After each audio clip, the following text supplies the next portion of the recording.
একদিন এই বাবুর্চি কালো চকলেটগুলোকে সাদা চকলেট থেকে আলাদা করে দেয়। এরপর তাদের দুইজনের মাঝখানে একটা দেয়াল বসিয়ে দেয়, যার কারণে একজন দাদি অনেক কান্না শুরু করে দেয়, কারণ সেই দেয়ালটা দেওয়ার কারণে সে তার স্বামীকে দেয়ালের অন্য পাশে হারিয়ে ফেলেছিল।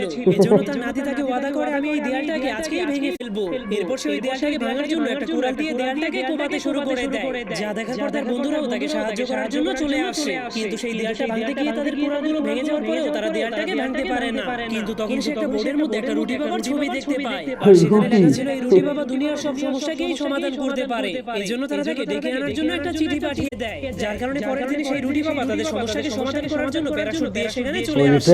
এরপর সেই দেয়ালটাকে ভালোমতো পরীক্ষা করার পর গ্রামের সব চকলেটদেরকে সেখানে ডেকে আনে। তখন সেই রুটি বাবার অ্যাসিস্ট্যান্ট গ্রামের সবাইকে একটি করে রং করার ব্রাশ দিয়ে দেয়, আর রুটি বাবা সবাইকে বলে, তোমরা সবাই সাদা দেয়ালটাকে রং করে নষ্ট করে ফেলো। এজন্য তারা সবাই সেই দেয়ালে আজে বাজে রং করতে শুরু করে দেয়। কিন্তু এরপর যখন সেই বাবুর্চি তার রান্নাঘরে ফিরে আসে, তখন সে দেখতে পায় সেই সাদা দেয়ালটা একদম নষ্ট হয়ে